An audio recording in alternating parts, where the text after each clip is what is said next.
Welcome आप सभी का। चलिए जुड़ जाइए फटाफट। गुड मॉर्निंग सभी को।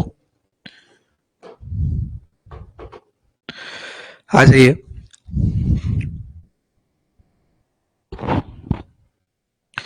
हम लोग पीछे देखे थे कि कौन से मटेरियल कंडक्टर होता है, कौन सा मटेरियल इंसुलेटर होता है, और करंट के बारे में हम लोग पढ़े थे। करंट सदिश राशि है कि अदिश राशि है, इस पर भी चर्चा किए थे। स्केलर क्वांटिटी है या वेक्टर क्वांटिटी है, वो वेक्टर एडिशन का नियम भी थोड़ा सा पढ़े थे। और आज हम लोग करंट के बाद एक डेफिनेशन आता है, एक वर्ड आता है, current density. Current density Hindi में बोलते हैं धारा घनत्व। धारा घनत्व क्या होता है, उससे पहले एक बात बता दें आपको कि घनत्व क्या होता है। इस पर थोड़ा सा जिक्र करते हैं। घनत्व मतलब जैसे मान लीजिए किसी राज्य का आपको जनसंख्या घनत्व निकालना, जनसंख्या घनत्व, पॉपुलेशन डेंसिटी की बात करें तो हम लोग कैसे निकालते हैं? हम लोग निकालते हैं कि कितना लोग है कितने एरिया में, तो लोगों की संख्या बटे एरिया से भाग देते हैं, है ना। लोगों की संख्या मतलब जनसंख्या बटे राज्य का क्षेत्रफल, जनसंख्या बटे राज्य का क्षेत्रफल, ये होता है शायद, है ना। इसका मतलब ये है कि जितने, जैसे मान लीजिए आपका गांव है, आपके गांव का एरिया कुछ होगा, क्षेत्रफल कुछ होगा, उसमें मान लीजिए कि 2000 लोग रहते हैं। अगर उस एरिया को बहुत कम कर दिया जाए और सारे लोगों को समेट करके एक साथ कर दिया जाए, तो लोगों की जो डेंसिटी है, घनत्व क्या होगा, बढ़ जाएगा। तो लोगों की घनत्व मतलब क्या, प्रति एरिया लोगों की संख्या, एक इकाई एरिया में लोगों की संख्या, उसका घनत्व कहलाता है। इतनी बातें समझ में तो आई होंगी ना। अब चलते हैं करंट डेंसिटी में। तो कहें सर यहाँ तो लोगों की संख्या है प्रति इकाई एरिया, तो आप जनसंख्या घनत्व कहते हैं, धारा में किसकी संख्या होगी? आइए एक फिगर के माध्यम से हम आपको समझाते हैं।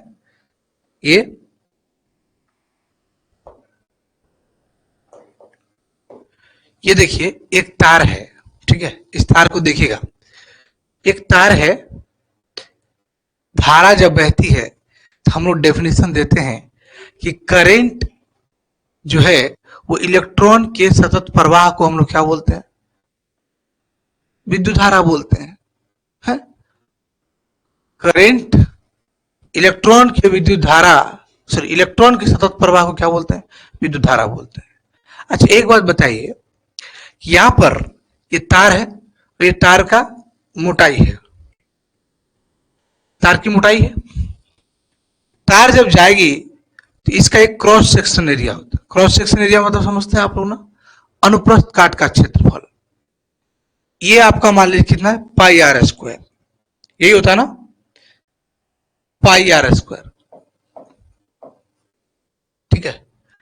अभी देखिए यहां 6 इलेक्ट्रॉन जा रहा है, समझे मेरी बात को। एरिया यानी मोटाई इतना है। अगर एक बात कहें कि यहां से एरिया घटा करके इतना कर दिया जाए, ये वाला एरिया, तो इलेक्ट्रॉन जो है इतना एरिया से जा रहा था, तो इसका घनापन इस तरह से जा रहा था। अगर यही सारे का सारा इलेक्ट्रॉन इससे गुजरना हो तो यह एरिया कम हो गया, तो ये इलेक्ट्रॉन का डेंसिटी बढ़ जाएगा कि नहीं बढ़ जाएगा? डेंसिटी बढ़ जाने का मतलब खचाखच हो जाएगा कि नहीं हो जाएगा? अब यही इलेक्ट्रॉन यहां पर आके एक दूसरे पे टकरा के जा रहा है। और एक बात और बताइए, अगर इस तार के इस क्षेत्रफल को, मोटाई को क्या कर दिया जाए और कम कर दिया जाए, इतना पतला सा कर दिया जाए, ये इतना एरिया रखा जाए, तो क्या होगा? और इलेक्ट्रॉन नजदीक नजदीक हो जाएगा, मतलब डेंसिटी बढ़ जाएगा। तो इसका मतलब करेंट डेंसिटी किस पर डिपेंड कर रहा है? एरिया, इकाई एरिया पर। इकाई एरिया में कितना इलेक्ट्रॉन प्रवाह कर रहा है, यानी कितना धारा बह रहा है, वह उसका करेंट डेंसिटी कहलाता है, धारा घनत्व कहलाता है। तो धारा घनत्व किस पर डिपेंड किया? अच्छी बात है, एरिया धीरे धीरे कम हो रहा है तो धारा घनत्व क्या हो रहा है? बढ़ रहा है, बढ़ रहा है ना। एरिया यानी मोटाई बढ़ेगा तो इलेक्ट्रॉन आराम से फ्री होके जाएगा। एक छोटा सा एग्जांपल हम आपको देते हैं, जैसे कोई आपके मंदिर होगा जो गली से गुजरता होगा, उसमें नॉर्मल लोग जाते हैं ना, नॉर्मली मतलब जब कोई पूजा, जिस दशहरा का मेला लग गया, दुर्गा पूजा हो गया, उस गली में लोग बिना दुर्गा पूजा के समय आसानी से जाता है, क्योंकि लोग अलग अलग होते हैं। और जब दुर्गा पूजा होता है तो सभी लोग खचाखच भर जाता है और एकदम एक दूसरे से रगड़ के जाता है, पसीना पसीना हो जाता है, मतलब एक दूसरे से टकराने लगता है, क्योंकि उस समय उसकी डेंसिटी क्या हो जाती है? बढ़ जाती है। उसी एरिया में लोगों की संख्या क्या हो जाती है? बढ़ जाती है। एरिया वही है, तो क्या होता है? गर्मी पैदा होता है। छोटा सा एग्जांपल आपको ये बहुत अच्छा याद दिलाएगा, और हम आपको बता दें, इसका मतलब यही कारण है कि अगर आप ज्यादा करंट लेना चाहते हैं तो तार ज्यादा मोटा चाहिए होता है। अगर तार पतला करते हैं तो तार क्या हो जाता है? गर्म हो जाता है। क्यों? क्योंकि उसमें इलेक्ट्रॉन उतना ही पतले एरिया से ज्यादा इलेक्ट्रॉन को गुजरना पड़ता है। तो इलेक्ट्रॉन जब मटेरियल यानी पदार्थ के आयन से टकराता है और इलेक्ट्रॉन आपस में भी जब टकराता है तो क्या पैदा करता है? हीट पैदा करता है। इसलिए तार क्या हो जाता है? गर्म हो जाता है। ये बातें आपको समझ में आया होगा। चलिए, इसका मतलब यहाँ पर देखेंगे तो एक बात कह सकते हैं, सीधा सीधा बात, इसका मतलब नुकीला पोर्शन जो होगा, जितना नुकीला भाग होगा वहां पर धारा घनत्व क्या होगा? ज्यादा होगा। क्यों? क्योंकि वह एरिया क्या हो जाएगा? कम हो जाएगा। इसीलिए हम लोग क्या करते, तार जब जोड़ ज्वाइंट करते हैं तो जो नुकीला भाग होता है उसको काट देते हैं या टेप लगा देते हैं, ताकि अगर नुकीला भाग कोई तार में बचा हुआ रह जाएगा तो वो हीट होगा, और इतना पतला होने की वजह से आग भी लग सकती है। इसलिए हम तार को ज्वाइंट करते हैं ना तो पूरा स्मूथ वे में कोई भी एक कचरा कुचरा इतना नहीं छोड़ते, कोशिश करते हैं कि सटा के प्लेन कर दिया जाए। ये बात तो समझ में आया होगा। इसका मतलब क्या समझिए, करंट डेंसिटी का मेन चीज क्या पूछा जाता है? देखिए आप क्या है, किसी चालक में बिंदु तल से, बिंदु तल का मतलब ये जो इसका सेंटर पॉइंट है इसके लंबवत है ना, इसके लंबवत बिंदु तल से प्रति एकांक क्षेत्रफल से गुजरने वाली विद्युत धारा को उसकी धारा घनत्व कहते हैं। मतलब इकाई एरिया में जितना इलेक्ट्रॉन की संख्या गुजरेगी वह उसका क्या कहलाएगा? धारा घनत्व कहलाएगा।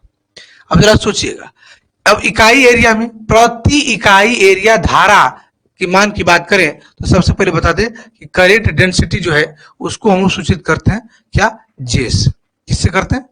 जे से। और जे इज इक्वल टू होगा आई बाई ए। ए क्या होता है? विद्युत धारा। ए क्या होगा? विद्युत धारा। और सॉरी, आई क्या होगा? विद्युत धारा, और ए होगा इसका, ठीक है ना, ये क्षेत्रफल, ये क्षेत्रफल इसका, ठीक है। अब क्षेत्रफल जितना रहेगा ए मतलब क्षेत्रफल, ठीक है, क्षेत्रफल। अब यहां से एक महत्वपूर्ण बात निकल के आती है, इतना ये फॉर्मूला आप कभी नहीं भूलेंगे, इसको याद रखिएगा। ये आपको हर वक्त आपको पूछा जा सकता है, बड़ा अच्छा क्वेश्चन है। कह रहा है कि या तो इसको जे से सूचित करते हैं, आई बाई ए लिखते हैं। अब थोड़ा समझिए कि इसका डायमेंशन फॉर्मूला कभी कभी या इसका इकाई पूछ लेता है। तो सबसे पहले बता दें कि विद्युत धारा की इकाई क्या होती है? एम्पियर होती है। और क्षेत्रफल का क्या होता है? मीटर स्क्वायर होता है। क्या होता है? Metre square. तो इसकी इकाई क्या हो गया? Ampere per metre square. हुआ कि नहीं हुआ? Ampere per metre square. अब चलिए, जितना हम लोग बीमीय सूत्र लिखे थे और सीखे थे आज उसका यूज हो जाएगा, अब चालू हो जाएगा। जैसे अब देखिए, बीमीय सूत्र के लिए क्या होता है? जैसे एम्पियर का होता है ए, अब मीटर का होगा बट्टे में एल स्क्वायर। मीटर मतलब क्या? मीटर गुना मीटर, लंबाई गुना लंबाई। हमने कहा कि ये क्या होगा? फ्रैक्शन में नहीं होगा, फ्रैक्शन में नहीं होगा, तो ये हो जाएगा A L to the power minus 1 sorry 2। इसी को क्या बोलते हैं? इसका बीमीय सूत्र। लेकिन इसको ऐसे लिखा जाता है L to the power minus 2 into A, ठीक है। ये इसका डायमेंशन फॉर्मूला हुआ, बीमीय सूत्र हुआ। सभी को समझ में आ रहा है बातें क्या चल रही है? धारा घनत्व का मात्रक एम्पियर पर मीटर स्क्वायर, इसका बीमीय सूत्र क्या होगा? L to the power -2 into A क्या है? एम्पियर। एल क्या है? उसकी लेंथ, किसी भी तार की लंबाई की बात करते हैं, सॉरी लंबाई गुना लंबाई मतलब क्षेत्रफल की बात करते हैं। चीजें समझ में आई? यस और नो? बोलिए।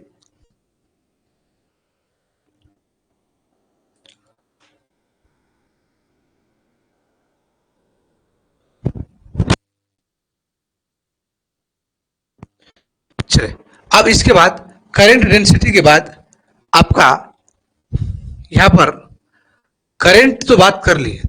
आप कह रहे थे कि करंट इलेक्ट्रॉन के सतत प्रवाह को विद्युत धारा कहते हैं। इलेक्ट्रॉन प्रवाह कैसे कर रहा था? इलेक्ट्रॉन प्रवाह कैसे कर रहा था? अपने मन से। कोई भी चीज एक स्थान से दूसरे स्थान जाएगा तो उसमें क्या लगेगा? बल लगेगा, कोई प्रेशर लगेगा। अभी हम इसी चीज को यहां से यहां लाए या दूसरी जगह ले जाए तो प्रेशर, इस पे बल लगेगा कि नहीं लगेगा? तो इलेक्ट्रॉन तो एक स्थान से दूसरे स्थान जाता है, उस पर कोई ना कोई क्या करता है? फोर्स काम करता है। क्या करता है? फोर्स काम करता है। दर्शाइए। अब यहां पर एक वर्ड आता है इलेक्ट्रोमोटिव फोर्स। क्या होता है? Electromotive force. इलेक्ट्रो मतलब इलेक्ट्रॉन, मोटिव मतलब मोशन। देखिए, इलेक्ट्रो मतलब इलेक्ट्रॉन, मोटिव मतलब मोशन, अब फोर्स मतलब तो जानते हैं बल। फोर्स मतलब फोर्स। इलेक्ट्रॉन पर लगने वाला बल, इलेक्ट्रॉन पर लगने वाला बल क्या कहलाता है? इलेक्ट्रोमोटिव फोर्स कहलाता है। इसी को हम लोग शॉर्टकट में ईएमएफ बोलते हैं। क्या बोलते हैं? ईएमएफ। होता क्या है, आइए इसको समझते हैं। इलेक्ट्रोमोटिव फोर्स को क्या बोलते हैं? ईएमएफ बोलते हैं। क्या बोलते हैं? EMF, electromotive force. यानी किसी भी तार में क्या बहती है? माइनस चार्ज यानी आवेश, यानी क्या? क्यू प्रवाहित होता है। यानी क्यू पर मतलब इलेक्ट्रॉन, इलेक्ट्रॉन मतलब माइनस चार्ज प्रवाहित होती है ना? तो एक बात बताइए सभी लोग कि इस पर हम लोग क्या करते हैं? धक्का देते हैं, बल लगाते हैं। तो बल यानी ईएमएफ को यानी वोल्टेज को मापते हैं वोल्ट में। इसी वोल्टेज को हम लोग क्या बोलते हैं? प्रेशर बोलते हैं। क्या बोलते हैं? प्रेशर। इस वर्ड को कभी नहीं भूलिएगा, ये आपको क्वेश्चन में पूछा जाता है कि वोल्टेज को क्या बोल सकते हैं? प्रेशर यानी दाब बोल सकते हैं। एग्जाम में रहेगा वोल्टेज को क्या बोल सकते हैं? वोल्टेज को संवेग बोल सकते हैं क्या? वेग बोल सकते हैं क्या? त्वरण बोल सकते हैं क्या? दाब बोल सकते हैं क्या? आपके ऑप्शन में आना चाहिए क्या बोलते हैं? दाब यानी प्रेशर। क्या बोलते हैं? वोल्टेज एक प्रेशर है जो इलेक्ट्रॉन पे लगता है और इलेक्ट्रॉन चलता है ना? तभी तो इलेक्ट्रॉन चलेगा। इलेक्ट्रॉन का प्रवाह करा रहे थे, कैसे होगा? अब ये कैसे जाएगा, ये सब बात आगे करेंगे। थोड़ा समझ गए ये बात? चलिए इसको हम क्लीन करते हैं और अभी डेफिनेशन के तौर पर चलते हैं। डेफिनेशन क्या कहता है इसको भी देखते हैं। आइए, डेफिनेशन कहती है कि किसी चालक, चालक मतलब तार, तार है ना, तार में ही चलेगा ना इलेक्ट्रॉन। कह रहा है कि किसी चालक के एक सिरे से दूसरे सिरे तक विद्युत धारा को प्रवाहित करने वाला बल। सही बात है। यानी यहां से विद्युत धारा जब चल रहा है इस पॉइंट से अगले पॉइंट तक, अंतिम पॉइंट तक, है ना, एक पॉइंट से दूसरे पॉइंट तक विद्युत धारा को चलने के लिए जो फोर्स की आवश्यकता होती है उस फोर्स को बोलते हैं इलेक्ट्रोमोटिव फोर्स। क्योंकि इलेक्ट्रॉन ही जाता ना, विद्युत धारा मतलब इलेक्ट्रॉन का प्रवाह।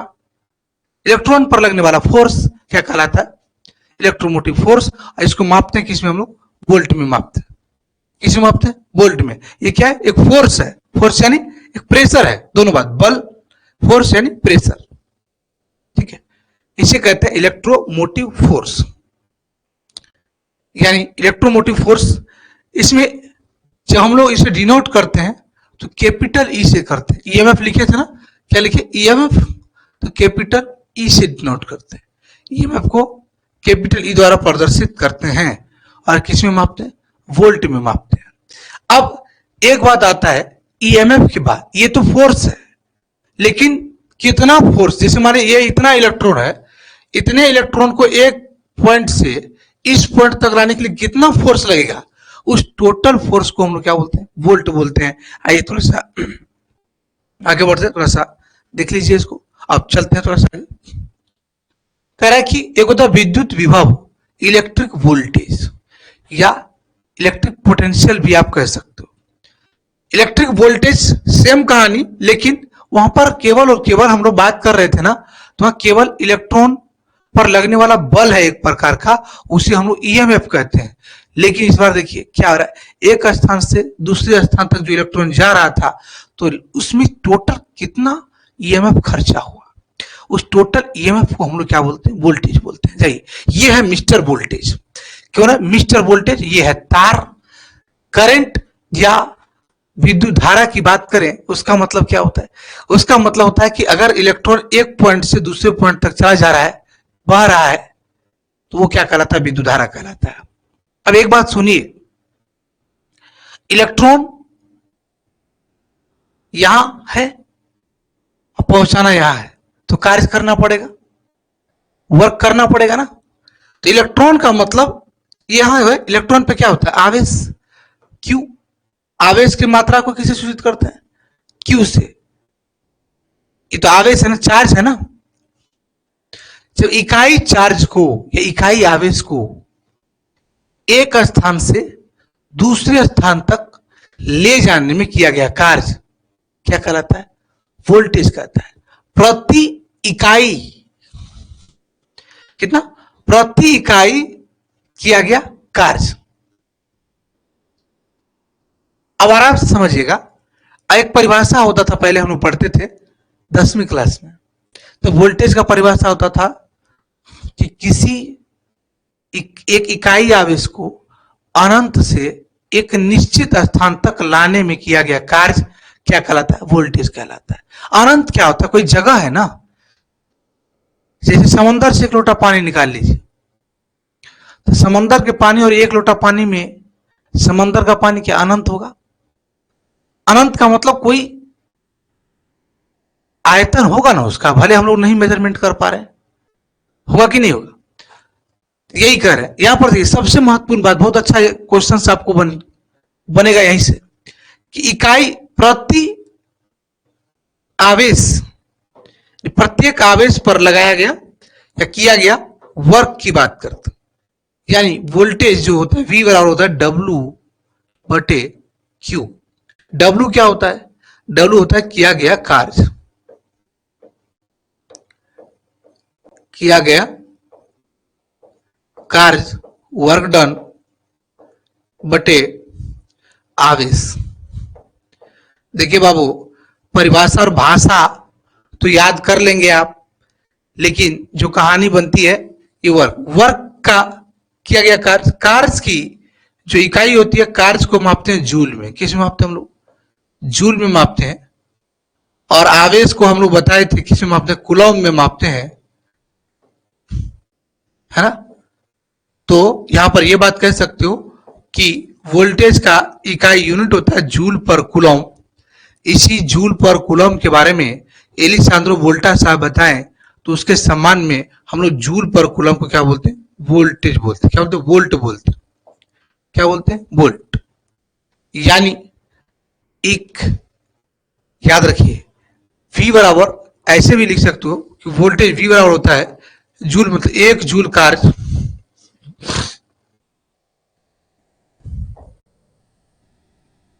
एक जूल बटे एक कूलॉम, एक कूलॉम है। याद रखिएगा, पूछेगा निम्नलिखित में से वोल्ट की इकाई कौन होती है, सब कहानी याद रखना। जूल पर कूलॉम क्या कहलाता है, वोल्ट कहलाता है। जूल पर कूलॉम क्या कहलाता है, वोल्ट कहलाता है। यहां पर शायद कोई समस्या नहीं होगा। हम अब ये भी कह सकते हैं ये क्या है, एक फोर्स है ना, प्रेशर है, कौन, मिस्टर वोल्टेज। इसका काम है एक इकाई आवेश को यहां से यहां तक ले जाने में किया गया कार्य, यानी ए पॉइंट से बी पॉइंट तक ले जाने में किया गया कार्य। यानी ये क्या है, इलेक्ट्रॉन्स है, इलेक्ट्रॉन्स पर क्या होगा, माइनस चार्ज होगा। है। ये फॉर्मूला याद रखिए। अब थोड़ा सा आगे बढ़े। परिभाषा कहता है जो बल किसी परिपथ में इलेक्ट्रॉन को बहने के लिए प्रेरित करता है। प्रेरित करता मतलब जो फोर्स इलेक्ट्रॉन को एक स्थान से दूसरे स्थान तक ले जाने में प्रेरित करता है, उसे हम लोग क्या करते हैं, वोल्टेज या विद्युत विभव कहते हैं। क्या कहते हैं? वोल्टेज या विद्युत विभव कहते हैं। अब ये वोल्टेज को डिनोट करते हैं किससे? मापते हैं किसमें? तो वोल्ट में मापते हैं। किससे डिनोट किया जाता है? वी से। किससे डिनोट किया जाता है? वी से। और इसको हम लोग वोल्टमीटर द्वारा मापते हैं। किसके द्वारा मापते हैं? वोल्टमीटर द्वारा। ये वोल्टमीटर क्या है भाई? वोल्टमीटर क्या है? एक यंत्र है वोल्टमीटर। ये है वोल्टमीटर, ठीक है।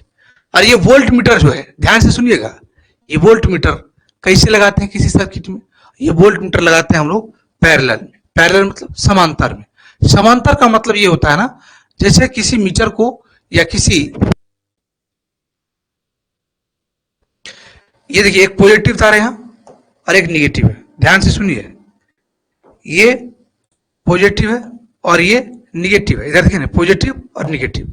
यानी ये वोल्ट मीटर को अगर निगेटिव का एक टर्मिनल जोड़ दें और पॉजिटिव का एक टर्मिनल जोड़ दें, यानी पॉजिटिव निगेटिव दोनों से सीधा सीधा सप्लाई से जुड़ा हो, उसे क्या कहते हैं? समांतर में कहते हैं। समांतर आगे जब पढ़ेंगे तो पूरा समांतर कहानी ही अपना है जो आपको समझ में आएगा। समांतर किसी जोड़ते हैं? वोल्ट मीटर को समांतर में जोड़ते हैं। और याद रखें कि क्या मापते हैं इससे? Measure with voltmeter. क्या मापते हैं? वोल्टेज मापते हैं। नाम ही स्पष्ट है, वोल्ट मीटर से वोल्टेज मापते हैं। वोल्ट मीटर से वोल्टेज मापते हैं। चलिए आगे बढ़े। इसके बाद वोल्ट मीटर को जब हम समांतर में लगाते हैं तो क्या होता है? अच्छा से और बढ़िया से कार्य करता है और आपका क्या बताता है? वोल्टेज बताता है। इसका सिंबल ये होता है वोल्ट मीटर का। दो टर्मिनल होते हैं, एक फेज में लगाने के लिए, एक न्यूट्रल में लगाने के लिए। यानी एक पॉजिटिव में लगाने के लिए, एक नेगेटिव में। दोनों बात क्यों बोले सर? क्योंकि डीसी पर लगाएंगे तो डीसी वाला वोल्ट मीटर होगा, उसमें पॉजिटिव निगेटिव की बात करेंगे। और अगर एसी वाला मोटर होगा, सॉरी वोल्ट मीटर होगा, तो वहां पर क्या बोलेंगे? फेज और न्यूट्रल बोलेंगे। ठीक है, चलिए थोड़ा सा आगे बढ़े। क्लियर है सबको? चलिए नेक्स्ट अगर हम लोग बात करें पोटेंशियल डिफरेंस, बड़ा अच्छा कॉन्सेप्ट है ये पोटेंशियल डिफरेंस का। पोटेंशियल डिफरेंस मतलब विद्युत विभव। बड़ा कंफ्यूजन में आ रहा था सर, वोल्टेज ईएमएफ क्या होता है, वोल्टेज क्या होता है, वोल्टेज डिफरेंस क्या होता है। वोल्टेज मतलब विभव, अब पोटेंशियल डिफरेंस मतलब विभवांतर, विभव का अंतर। स्पष्ट रूप से देखें, यहां लिखा हुआ विभवांतर, पोटेंशियल डिफरेंस। पोटेंशियल डिफरेंस का क्या मीनिंग है? अच्छा एक बात हम लोग कह रहे थे, करंट जब बहती है तो क्या धन ध्रुव से ऋण ध्रुव की तरफ बहती है। हम लोग ये भी कहे, इस नॉर्मल बात जानते हैं कि हाई वोल्टेज से लो वोल्टेज की तरफ, हाई वोल्टेज से लो वोल्टेज की तरफ करंट बहती है। मेरे दोस्त एक बात हम आपको बता दें, ध्यान से सुनिएगा, कि अगर एग्जाम्पल यहां पर देखिए, इसको देखिएगा तो ये टैंकी है, टैंक ए और टैंक बी। टैंक ए और टैंक बी में देखेंगे, अच्छा एक बात बताइए, पानी के प्रवाह को धारा कहते हैं, पानी की धारा। एक बात बताइए, पानी ए से बी में जाएगा कि बी से ए में आएगा? पानी ए से बी में जाएगा या बी से ए में आएगा? ऊपर वाले में, लेवल में कहीं नहीं जाएगा। क्यों? क्योंकि यहां का दोनों का जो प्रेशर है, वायुमंडलीय प्रेशर दोनों पर बराबर है। पानी का प्रेशर ये इधर भी नहीं जाएगा और इधर भी नहीं आएगा, क्योंकि यहां का जो दाब है, प्रेशर है, बराबर है, तो किधर भी नहीं जाएगा। अब इस टैंक में देखें, यहां देखेंगे तो यहां पानी का प्रेशर इस पे कम है, पानी का प्रेशर कम है, इस पे पानी का प्रेशर ज्यादा है। वोल्टेज जो है, सॉरी पानी की धारा जो बहेगी वो जाएगा ए से बी की तरफ, ए से बी की तरफ। क्यों? कि इधर का जो प्रेशर है वो ज्यादा है, इधर का प्रेशर क्या है? कम है। मतलब पानी जब भी जाएगा उच्च से निम्न की ओर, उच्च से निम्न की ओर, तो यहां का प्रेशर और यहां के प्रेशर में डिफरेंस हुआ, यहाँ के प्रेशर और यहाँ के प्रेशर में अंतर हुआ तब ना पानी का प्रवाह चालू हुआ। वही कहानी यहां भी होता है। कैसे, आइए समझाते हैं थोड़ी सी बात, उसके बाद हम लोग लिखेंगे। जैसे मान लीजिए एक छोटा सा एग्जांपल पहले हम इसमें लिख देते हैं कि ये आपका एक क्या है, बैटरी है, वोल्टेज सोर्स, ये निगेटिव, ये पॉजिटिव, ये आपको 8 वोल्ट का बैटरी है। कितना, 8 वोल्ट का बैटरी है, और इधर ये अपना 6 वोल्ट का बैटरी है। ठीक है, अब हम आपको कहें कि इसमें जो करंट है I, ये आपको ए डायरेक्शन है और ये आपको बी डायरेक्शन है। ध्यान से सुनिएगा, इसमें आप लोग देखकर बताइए क्या करंट किधर से किधर जाएगा, बी की तरफ जाएगा या ए की तरफ जाएगा, बी की तरफ जाएगा या ए की तरफ जाएगा। बहुत ही अच्छे तरीके से बता रहे हैं, ध्यान से सुनिएगा, चीजों को समझने का प्रयास करिए, और शुरुआत है तो चीजों को एकदम कंप्लीट वे में देखना है। ठीक है, यहां पर देखें तो करंट का जो प्रवाह होगा, हमने कहा कि हाई पोटेंशियल से लो पोटेंशियल, ये भी इधर भी पॉजिटिव इधर भी पॉजिटिव, तो मान लीजिए कि ये भी इलेक्ट्रॉन इधर ले जाना चाहेगा और ये इधर ले जाना चाहेगा, लेकिन इसका जो फोर्स है, वोल्टेज ईएमएफ की बात करें, वो कम है और ये ज्यादा है, तो यहाँ का जो पोटेंशियल डिफरेंस होगा, विभव का जो अंतर होगा, वो कितना हो जाएगा। और यहीं से देखें तो यहाँ इस पॉइंट को ए पॉइंट मान लेते हैं, क्या पॉइंट ए, और सॉरी बी मान है ना, अच्छा इसको छोड़िए, यहाँ पर मान लीजिए कि यहाँ का जो पोटेंशियल डिफरेंस होगा इस पॉइंट से इस पॉइंट के बीच, ये होगा 8 माइनस 6, ये हो जाएगा 2 वोल्ट। अच्छा, ये पोटेंशियल डिफरेंस है, तो वोल्टेज का अंतर तो वोल्टेज ही होगा ना, वोल्टेज का अंतर तो वोल्टेज ही होगा है। तो क्या होगा, इसको क्या मेजरमेंट करेंगे, क्या मेजरमेंट करेंगे, यहाँ करेंगे 2 वोल्ट। ये क्या है, पोटेंशियल डिफरेंस है, डिफरेंस को डेल से सूचित करते हैं। आइए ना थोड़ा सा एक बात और चर्चा करें। अब आपको जो हम लोग फार्मूला जो आपके बुक में लिखा होता है, वहां का जो कॉन्सेप्ट होता है वो कैसे होता है, ये एग्जाम्पल हम अगर बताते हैं तो आपको आसानी से समझ में आता है। मान लीजिए अब यहाँ पर बताएं ये पॉइंट ए है, ये पॉइंट बी है, और यहाँ का वोल्टेज क्या है, यहाँ पॉइंट ए के वोल्टेज को वी ए बोलेंगे, और पॉइंट बी के वोल्टेज को क्या बोलेंगे, वी बी बोलेंगे। और अगर यहाँ का पोटेंशियल डिफरेंस अगर हम आपको निकाले, तो ये पोटेंशियल डिफरेंस का डिफरेंस को डेल से सूचित करते हैं, और पोटेंशियल डिफरेंस यानी कि वोल्टेज का डिफरेंस कितना होगा, यहाँ पर बात करें, यहाँ हाई पोटेंशियल होगा और यहाँ अगर लो पोटेंशियल होगा तो यहाँ होगा V A minus V B होगा। इसी को हम लोग पोटेंशियल डिफरेंस कहते हैं। पोटेंशियल डिफरेंस मतलब हाई वोल्टेज और लो वोल्टेज का अंतर क्या कहलाता है, पोटेंशियल डिफरेंस। जिधर का वोल्टेज हाई होगा, जिधर का वोल्टेज लो होगा, ये अगर आपको पता चल जाएगा तो आपको पता चल जाएगा कि करंट बहेगा कि नहीं बहेगा, करंट फ्लो करेगा या नहीं करेगा। ये बातें तब डिसाइड कर सकते हैं जब दो जगह का पोटेंशियल डिफरेंस अंतर हो। बहुत ही इंपॉर्टेंट बात है, जरा सा ध्यान से सुनिएगा। अब इसकी डिफिनेशन की अगर हम लोग बात करें तो देखिए डिफिनेशन क्या कहती है, इसको हम लोग समझते हैं। इस चीज को जरूर लिखिएगा, ये आपको समझने में बहुत हेल्प करेगा, क्योंकि आज तो आप पढ़ते हैं, आपको बता देते हैं, लेकिन यही अगर कुछ दिन के बाद एग्जाम का टाइम आता है, आप नोट्स पढ़ते हैं तो चीजों को वहां पर डिक्लेयर नहीं कर पाते। चलिए थोड़ा सा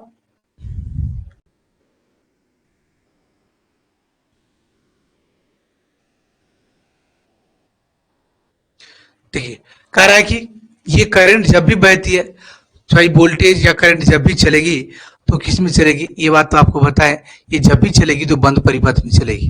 किस में चलेगी, बंद परिपथ में चलेगी, याद रखिएगा। अब हम आपको बता दें किसी बंद परिपथ में, ठीक है, कह रहा है किसी बंद परिपथ में किन्हीं दो बिंदुओं के बीच, तो किसी बंद परिपथ मतलब ये किन्हीं दो बिंदुओं के बीच विभव के अंतर में क्या बोलते हैं, विभवांतर बोलते हैं। विभवांतर यानी पोटेंशियल डिफरेंस, जिसको पीडी से सूचित करते हैं। ठीक है, पीडी मतलब पोटेंशियल डिफरेंस। और देखिए del V, V A minus V B लिखा हुआ, यहाँ इससे आपको कोई पता नहीं चलेगा। डेल वी मतलब ए पॉइंट का वोल्टेज और बी पॉइंट का वोल्टेज क्या होगा, डिफरेंस होगा। इसमें हमें नहीं लगता है कोई दिक्कत होगा किसी को। अगर किसी को कोई दिक्कत है तो आप हमें कह सकते हैं, क्या कोई समस्या, क्या कोई तकलीफ, क्या कोई बाधा विघ्न कोई है? चल चला जाए आगे। खेल खेल में चीजों को इतनी बेसिक से सीखिए, समझ के सीखिए कि आप बड़े से बड़े सवाल को अच्छे से बना सके, आपका मजबूत बेस हो जाए। चलिए आगे बढ़े। जो फिगर हम बनाए, दोनों फिगर को जरूर आप नोट करिएगा, इसमें ये हम आपको बार बार कहते हैं। अब आइए इसका बीमीय सूत्र क्या होगा। बीमीय सूत्र की अगर बात करें, यहीं पर डायमेंशन फॉर्मूला हम लोग निकालते हैं। ये फिगर जो आपको देखे थे, फिगर को साइड में जरूर बनाइएगा। ये टैंकी वाला सर्किट बनाइएगा नहीं बनाइएगा उससे मतलब नहीं है, टैंकी आपकी बने या नहीं बने, लेकिन ये फिगर बन जाना चाहिए। बीमीय सूत्र की अगर बात करें तो बीमीय सूत्र अभी अभी फॉर्मूला क्या बताए थे, V बराबर W/Q। क्या बताए थे? V is equal to W/Q। यहां जब देखेंगे तो यहां देखिए V is equal to W/Q, और W क्या है भैया? W है वर्क डन, किया गया कार्य। वर्क डन मतलब किया गया कार्य। किस पर किया जा रहा था? कार्य किया जा रहा था आवेश पर, कार्य किया जा रहा था इलेक्ट्रॉन पर। ठीक है। और क्यू का मतलब आवेश, आवेश यानी याद है अभी जस्ट बताइए चार्ज, चार्ज, ये ना, ये बात याद रखिए। अब हम आपको बता दें कि यहां एक चीज आपको क्यू निकालने के लिए एक फॉर्मूला थोड़ा सा याद करके बताए थे, लिखे थे, अगर लिखे होंगे तो आपको बताए थे क्यू यानी कि आवेश निकालने के लिए, आवेश का मान निकालने के लिए Q is equal to formula होता है आई इंटू टी। आई क्या होता है? आई होता है करंट एम्पियर में, और टाइम, टी होता है टाइम। क्या होता है? टी होता है टाइम, समय, और समय किस में होता है? सेकेंड में, तो टी टाइम होता है। तो इसका जो यूनिट सिंबल है, एम्पियर को मापते हैं, करंट को मापते हैं एम्पियर में, ए से नोट करते हैं, और टी को मापते हैं सेकेंड में, हमेशा सेकेंड में चर्चा करेंगे, तो टी को लिखते हैं टी। अगर इसी को देखिए यहां पर लिखा हुआ, और वर्क का बीमीय सूत्र अगर आपको पता होगा, लिखा है तो याद है कि नहीं है, वर्क का ml²t-2, t⁻², और आई क्यू बराबर क्या होता है? आई इंटू टी जरूर लिखिएगा, आई का एम्पियर और टी का टाइम। हमने कहा कि ये फ्रैक्शन में नहीं होगा, तो याद रखिए ये ml² तो है, और टी एक ऊपर चला जाएगा। देखिए ध्यान से यहाँ कैलकुलेशन करके देख लीजिए, ये पहले से लिखा हुआ, क्या पहले से लिखा हुआ ml²t-2, और ये जो बट्टे में ए टी है, ये अगर ऊपर में जाएगा, अंश में जाएगा, तो ये हो जाएगा ए पे पावर -1 और टी पे पावर -1। कुछ भी नहीं है तो सब पे पावर क्या है? +1, ऊपर जाएगा तो जाएगा -1। अब यहीं से देखिए ml²t-2, अब टी पे पावर -2 है, टी पावर -1 है, तो हम लोग क्या करते हैं? टी पावर -2, जैसे एग्जांपल में हम लोग दूसरा पढ़ते हैं। देखिए क्या बता रहे हैं आपको बच्चों, भैया कुछ लोग तो समझ गए होंगे, लेकिन कुछ लोग क्या होते हैं ना, पूरे बेसिक उसकी कमजोर होती है, और हम बेसिक से बात करते हैं, इसलिए कहते हैं सब बेसिक से बता रहे हैं। भाई बेसिक नहीं होगा तो हायर लेवल कैसे चले जाओगे? तो जैसे मान लीजिए एक्स का, एक्स पे पावर -2 और गुना एक्स पे पावर -1 है, आधार जब समान होता है तो पावर जोड़ देते हैं, इसीलिए हो जाता है -3। इसी तरह से टी पावर -2 और टी पावर -1, इसको अगर गुना करेंगे तो ये हो जाएगा टी पावर -3 ए पावर -1। इसको याद रखिएगा, भूलिएगा नहीं, क्योंकि ये भूल जाइएगा तो रोज आगे हम लोग बीमीय सूत्र लेकर चलेंगे, रेजिस्टेंस का, क्या कंडक्टेंस का, तो ये वोल्टेज पर आधारित होगा, इसको आपको याद रखना पड़ेगा। भूलिएगा तो झूल जाइएगा, ये बात हम आपको याद दिला देते हैं। ठीक है, ये किसी को इसमें कुछ कोई समस्या है तो हमें बोलिए, कोई समस्या, कोई प्रॉब्लम आई? बीमीय सूत्र, डायमेंशन फार्मूला, जब आप अच्छे से एग्जाम देंगे तो वहां आपको लिखा जाएगा। भाई आपको ये कम से कम याद होगा तब ना। आप कहेंगे सर यहाँ पर बहुत सारी बात, उतनी बेसिक में हम नहीं जाना चाहते हैं, उतना एक्सप्लेनेशन नहीं करना चाहते हैं, क्योंकि वर्क की बात करें तो कार्य होता है बल गुना विस्थापन, या तो बल का याद रखिए, विस्थापन एल होगा, उससे पता चल जाएगा। आप पढ़ेंगे तो ना, पढ़ेंगे तो ना, नोट्स बना रहे हैं कि नहीं, ये बात पता चल जाएगा, नोट्स सबका हम चेक करेंगे। चलिए आगे बढ़िए। अब पोटेंशियल डिफरेंस देखिए, इलेक्ट्रॉन तो आप प्रवाहित कर दिए, इलेक्ट्रॉन जा रही थी, इलेक्ट्रॉन को सपोर्ट करने वाला भी था, इलेक्ट्रॉन को प्रेशर करने वाला था, इलेक्ट्रॉन को धक्का देने वाला था वोल्टेज। इलेक्ट्रॉन यानी कि विद्युत धारा देख लिए, विद्युत धारा प्रवाहित हो रहा था तो उसमें फोर्स लग रहा था, वोल्टेज डिफरेंस ये भी देख लिए। तो भाई कोई सपोर्ट करने वाला होता है दुनिया में तो आपको विरोध करने वाला भी होता है। क्या? विरोध करने वाला भी होता है। तो उसी विरोध को हम लोग यहाँ पर प्रतिरोध कहते हैं। प्रतिरोध मतलब बाधा। बाधा कहां? देखो, अगर भैया किसी तार में करंट बह रही है, ठीक है, हम लोग कह रहे थे किसी तार में, किसी कंडक्टर में क्या करंट बहती है, ठीक है, तो करंट यानी इलेक्ट्रॉन तो प्रवाह हो रहा है, इस पर क्या लग रहा है? फोर्स लग रहा है, इलेक्ट्रॉन प्रवाह कर रहा है। लेकिन जिससे ये इलेक्ट्रॉन प्रवाह कर रही है ना, जिससे विद्युत धारा प्रवाहित कर रही है, उस पदार्थ में ये भी क्वालिटी हो सकता है, ये इसके इलेक्ट्रॉन के प्रवाह को क्या करेगा? विरोध कर सकता है। ऐसी विरोध को या इसी गुण को या इसी प्रॉपर्टी को हम लोग क्या कहते हैं? प्रतिरोध कहते हैं। जैसे हम लोग बाइक चला के जा रहे होते हैं, बाइक चलाते एक्सीलेटर देते हैं तो गाड़ी स्पीड चलती है। गाड़ी की स्पीड को हम लोग इलेक्ट्रॉन की स्पीड यहां बोलते हैं, वहां गाड़ी की स्पीड बोलते हैं। एक्सीलेटर मतलब फोर्स समझिए, और रोड जो है उसको तार समझिए। तो आप एक्सीलेटर दिए हुए हैं, गाड़ी जा रही है, सड़क अगर अच्छी है तो गाड़ी ज्यादा स्पीड चलेगा, एक्सीलेटर वही है, कोई दिक्कत नहीं है। और वही रोड में अगर ईटा पत्थर है ना, जर्किन है, तो गाड़ी क्या हो जाएगी? स्लो हो जाएगी, यानी उसके लिए क्या हुआ? रुकावट हुआ, है कि नहीं? तो गाड़ी की स्पीड यानी इलेक्ट्रॉन की स्पीड डिपेंड करेगा उसके रास्ते पर, यानी तार पर। तो आप मान लीजिए जिस रोड पर जा रहे थे, एक रोड था बहुत प्लेन, उतना ही एक्सीलेटर पे गाड़ी 50 के स्पीड में चल रहा है, और उतना ही एक्सीलेटर देके दूसरा रोड जैसे पकड़ लिए, उस रोड में गाड़ी की स्पीड कम होगी, क्योंकि वहां उबड़ खाबड़, आबा डाबा चबा सब है। मेरे कहने का मतलब है कि जिस रोड पे 50 की स्पीड में चल रहे थे, उस रोड का गुण था कि रुकावट कम था, और वही रोड छोड़ दिए, दूसरा रोड पकड़े खड़ा खोटी वाला, उसमें स्पीड कम हो गया, एक्सीलेटर उतना ही है। मतलब वो उस रोड का गुण है। क्या गुण है? रुकावट पैदा करना। तो यहां पर प्रतिरोध, विद्युत प्रतिरोध का मतलब किसी भी पदार्थ का, किसी भी चालक का वह गुण जो इलेक्ट्रॉन के प्रवाह का क्या करे? विरोध करता है। तो उस पदार्थ का जो गुण होता है, उसी गुण को, ये विरोध करने का गुण को हम लोग क्या बोलते हैं? प्रतिरोध बोलते हैं, यानी रेजिस्टेंस बोलते हैं। क्या बोलते हैं? रेजिस्टेंस बोलते हैं। अब इसकी बहुत विस्तार से चर्चा करें। पूरी बेसिक इलेक्ट्रिसिटी में, पूरे इलेक्ट्रिसिटी में हम लोग रेजिस्टेंस ही रेजिस्टेंस पढ़ते हैं। दुनिया में विरोध ही विरोध है। पढ़ाई करते हो तो कंपटीशनर आपके साथ, जीवन में कुछ भी करो, दोस्त, आस पड़ोस, विरोध, पार्टी, राजनीति, विरोध, विरोध ही विरोध है। लेकिन विरोध का विरोधाभास जो होता है, जो उसका रिजल्ट होता है, उसके अनुकूल नहीं, प्रतिकूल होता है, तब वो आदमी सफल होता है। तो बाधाओं को जो जो लोग पार करके आगे बढ़ता है, वही सफल इंसान कहलाता है। आइए चलिए हम लोग इलेक्ट्रिकल रेजिस्टेंस के बारे में थोड़ा सा चर्चा कर लेते हैं। इलेक्ट्रिकल रेजिस्टेंस अगर इस भाषा में बात करें, ये इसका सिंबल है, और देखिए दोनों प्रकार का सिंबल होता है ये, ठीक है, रेजिस्टेंस का, ये वाला भी और ये वाला भी। चलिए आइए पढ़िए।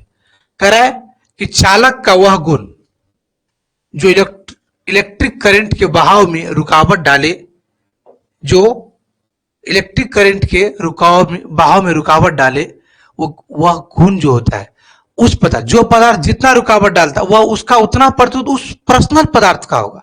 जैसे एग्जांपल रोड पे दिए, जो रोड खराब है उसी रोड का न रुकावट वाला गुण है जी। क्या आप चल रहे हैं नेशनल हाईवे पे और रुकावट गांव वाला पे लेके चलेंगे? ऐसा नहीं है, उस सब का अलग अलग होगा, स्पेशल होगा। इसका भी चर्चा करेंगे। इसको मापने की इकाई क्या होती है? ओम होती है। क्या होती है? इसको मापने की इकाई होती है ओम। और याद रहे कि अगर मापते हैं तो ये वाला जो मीटर देख रहे हैं, ये ओम मीटर है। अगर इस प्रतिरोध को मापना है तो प्रतिरोध को किस मापते हैं? ओम में। और रेजिस्टेंस इसका नाम होता है, इसलिए इसके फर्स्ट अक्षर आर से इसे हम डिनोट करते हैं। अगर रेजिस्टेंस लिखना होता है तो हम लिखते हैं आर बराबर कोई वैल्यू होता है, जैसे R is equal to, resistance का सिंबल है। रेजिस्टेंस का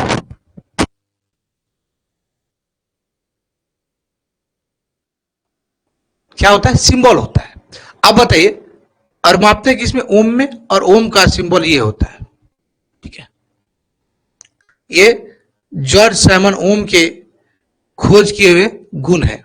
और जिस मीटर से हम लोग प्रतिरोध मापते हैं, तो प्रतिरोध मापने वाले यंत्र क्या बोलते हैं, ओम मीटर बोलते हैं। ये क्या आपका ओम मीटर है, क्या होता है, ओम मीटर। समझ रहे बात को, प्रतिरोध मापने वाले मीटर को ओम मीटर कहते हैं। अब एक बात बताइए, थोड़ा सा हम लोग इसमें चर्चा करेंगे। अब देखिए, पहले आपने क्या पढ़ा, करंट, उसके बाद क्या पढ़ा, वोल्टेज, वोल्टेज यानी प्रेशर। अब इसके रुकावट, करंट के रास्ते में जो विरोध पैदा करता है उसे रेजिस्टेंस कहते हैं। ये तीनों चीज के बीच आपस में संबंध क्या होता है, उससे पहले हम कंप्लीट रेजिस्टेंस को जब तक कंप्लीट नहीं करेंगे तब तक कुछ नहीं होने। चलिए थोड़ा सा आगे बढ़ते हैं, इसमें कोई दिक्कत नहीं होगा, कोई डाउट नहीं होगा, आगे बढ़ते हैं। हम लोग रेजिस्टेंस को मापते हैं किसमें, ओम में भी मापते हैं। तो यहां पर एक चीज बहुत ज्यादा जरूरत है, जब हम लोग क्वेश्चन बनाते हैं तो लिखना पड़ता है 1 kilo ohm 10 to the power -3 ohm, यानी 1000 ओम कह सकते हो। 1 किलो ओम में 1000 ओम। 1 मेगा ओम में 10 to the power 6 mega ohm, sorry 6 ohm. 1 micro ohm का मतलब 10 टू द पावर -6, यानी 1 ओम का 1 बटे इतना 6 के जीरो दे दीजिए, 3 3 6।